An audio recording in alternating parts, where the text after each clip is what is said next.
દિવસે કામ પૂરું થઈ ગયું, પાંડવો વ્યવસ્થિત રાજ્ય ચલાવવા લાગ્યા. કૃષ્ણ ભગવાને કીધું હવે બધું જ રેડી છે, હવે કોઈ દુર્યોધન લગભગ ધરતી ઉપર બચ્યા નથી, કોઈ કંસ નથી બચ્યા, કોઈ જરાસંઘ નથી બચ્યા, હવે આપણો કાર્યક્રમ પૂરો થઈ ગયો છે, હવે આપણે નીકળી જવાનું છે. અને સાંજે કૃષ્ણ પાછા નથી આવ્યા. હલો,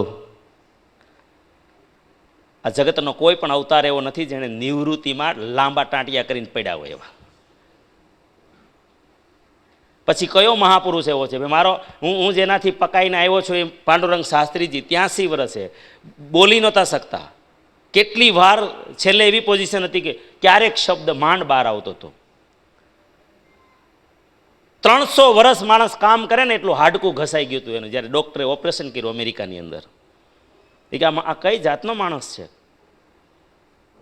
હાડકું ઘસવું એટલે એ કે માણસે કેટલો શ્રમ કર્યો હશે, કઈ રીતે આણે કર્યું. આ તમારું જે ઘસોટી લાગી છે ને પગને, એ 300 વર્ષ માણસ કામ કરે ને ત્યારે આટલી ઘસારો લાગે. પાંડુરંગ શાસ્ત્રીજી આટલું હાડકા ઘસી નાખેલા.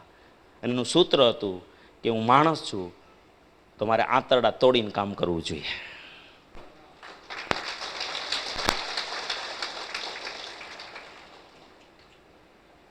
મારે સંસ્કૃતિ માટે લોહી પાણી એક કરી નાખવું જોઈએ, આ એનું સૂત્ર હતું. હું એમાંથી પંકાઈને આવ્યો છું.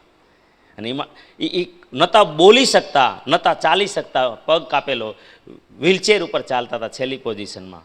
પણ એ બેઠા નહીં, એક વૃક્ષ મંદિરની અંદર ગયા, એક સ્પેશિયલ પ્લેનની અંદર એની વ્હીલચેરની બુકિંગ કરી અને આખા જ્યાં જ્યાં વૃક્ષ મંદિરો હતા ત્યાં ગયા. તમે પ્રમુખ સ્વામી મહારાજને જોઈ લો, છેલ્લા શ્વાસ સુધી કામ કર્યું.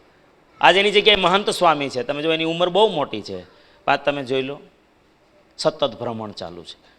તમારા ધર્મગુરુઓને જોઈ લો. આ તો મોટા મોટા નામ તમને બતાવું છે, સીધા તમને સમજમાં આવે. તો કયો એવો મહાપુરુષ છે જગતનો, અને જેણે આ પાલન નથી કરવું ને એને કોઈ દિવસ મોઢામાં ગુરુનું કે મહાપુરુષનું નામ ન લેવું, ન ભગવાનનું નામ લેવું. દંભી ન બનવું જીવનમાં. જે વાતો પાળવી નથી ને એ કોઈ દિવસ મોઢામાં ન આવવી જોઈએ. હલો, એટલે હું કહું છું કે ફોટા તો બહુ પૂજીએ છીએ આપણે બધા, ફલાણા ભગવાન, ફલાણા માતાજી. ભગવાનને બધાય માને છે, હરામ જો એ કંઈ ભગવાનનું માનતા હોય તો. હલો, ભગવાનને બધાય માને છે, હરામ ભગવાનનું માને તો. ભગવાનનું માનવું એટલે આ જીવન હોય મારું અને હું બેસી ના શકું. શરીર પડવું હોય તો પડી જાય, એ તો ગમે ત્યારે પડવાનું છે. આ તો સાધન છે. મને સંસારમાં નરમાંથી નારાયણ બનવા માટેનું આ સાધન આપ્યું છે. નારીથી નારાયણી બનવા માટે મને આ સાધન આપ્યું છે. આની પૂજા કરવા માટે સાધન નથી આપ્યું. આ સાધન છે. મોટરસાયકલને ચલાવવાનું હોય, એની આરતી ન ઉતારવાની હોય, એને શોકેસમાં ન મૂકી રાખવાનું હોય. મૂર્ખનો સરદાર કહેવાય છે. ઘરમાં ગાડી લઈને જો શોકેસમાં મૂકી રાખે, 4 વ્હીલર લઈને જો પાર્કિંગમાં જ રાખે તો પડોશી શું કહે?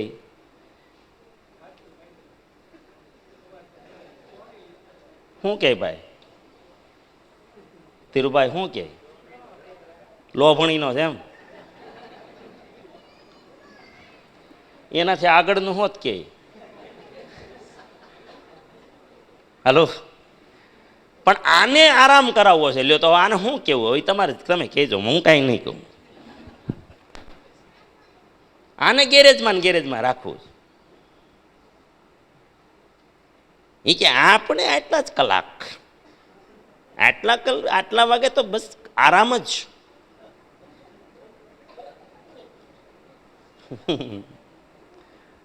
ભગવાનનું નામ ન લેવું. જેને આરામ કરવો હોય ને એને આરામ આપવા ના નથી પાડતો. જરૂર હોય એટલો આપો, જરૂર હોય એટલો આપો.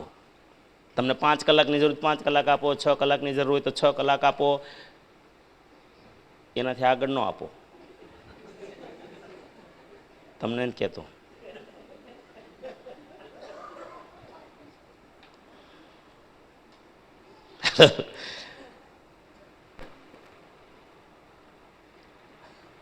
આજના પ્રોગ્રામથી શું શીખવાનું છે? આપણને વેલ્યુ સમજાશે, એટલે સમજાઈ ગઈ અત્યારમાં. આમ તો આધ્યાત્મિક શક્તિની ઓળખ, ખુદની સાથે ઓળખાણ. આજ આપણો પરિચય, જે લોકો પહેલી જ વાર આ પ્રોગ્રામ કરે છે એ પોતાની જાત સાથે વાત કરવાની ઈચ્છા છે. બીજાને માટે પ્રોગ્રામ નથી, આ મારે હું કોણ છું એ જાણવા માટેનો પ્રોગ્રામ, મારી ઓળખ થશે કે હું કોણ છું. હલો, જો કે મેં શરૂઆત કરી દીધી છે. નોકરી કરવાનો હશે તો નાની નોકરી નહીં, મોટી કરશો. ધંધો કરવો હશે તો હાર્ડવર્ક નહીં કરો, સ્માર્ટ વર્ક કરશો. ખેતી કરશો તો ચીલા ચાલુ નહીં કરો, ટેકનોલોજી લાવશો. બીમારી હશે તો જાતે ઝડપથી સારા થઈ શકશો. માનસિક બીમારી હશે તો દૂર થશે. પારિવારિક, સામાજિક, નોકરી ધંધામાં ક્યાંય સંબંધ ખરાબ થયા હશે તો જાતે સુધારી શકશો. આજે ગુડવિલ, પર્સનાલિટી, વ્યક્તિત્વ જેને આપણે કહીએ એ નંબર 1 બનાવી શકશો. કારણ કે તમારે જો સફળ થવું હોય તો આ મજબૂરી છે. જેને જલ્દી જીવનમાં સફળ થવું છે ને, તો મેં તમને પહેલાં જ કહી દીધું, જવાબદાર, ઈમાનદાર અને ચારિત્રવાન, આ તમારી પર્સનાલિટી બનાવશે.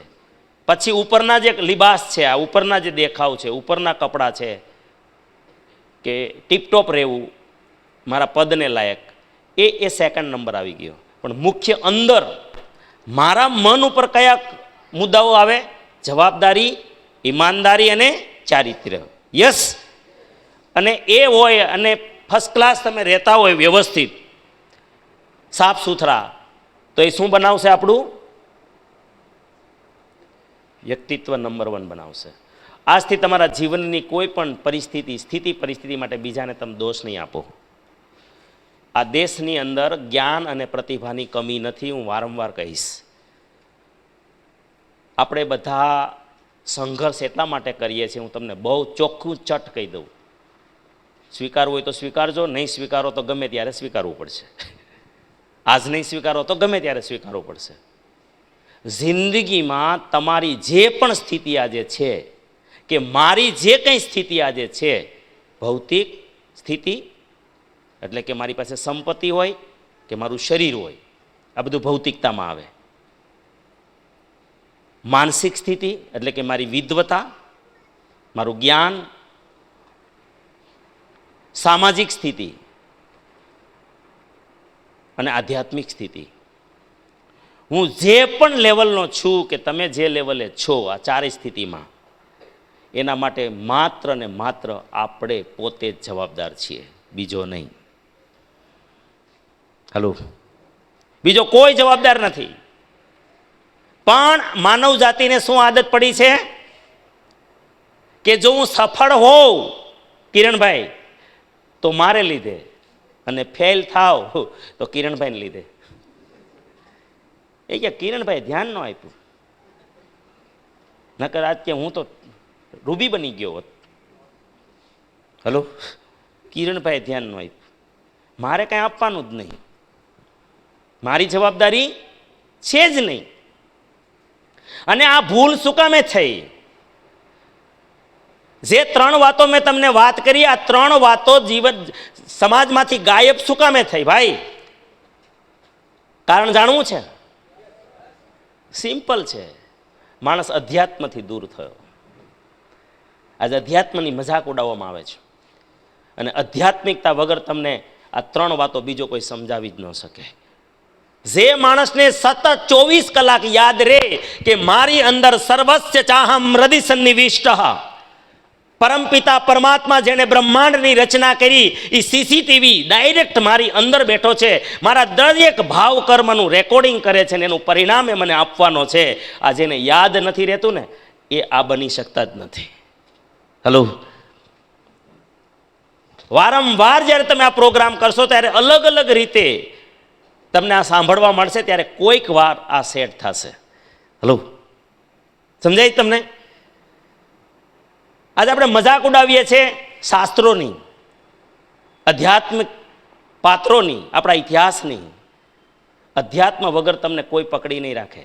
હલો, સમજાય છે વાત? આ અધ્યાત્મથી સમાજ દૂર થયો ને એટલે બખેડો થઈ ગયો છે બધો. કારણ કે માણસને એવું છે કે કોઈ માલિક જ નથી આ જગતમાં, હું જે કરું એ જ. અરે ભાઈ, એવું હોત ને સાહેબ તો આ દિશા ન થઈ હોત. તો જે 20% લોકો આઝાદી વખતે 1947માં જે લોકો સક્સેસ હતા, આ બધી ટોળી અત્યારે ક્યાંની ક્યાં પહોંચી હોત.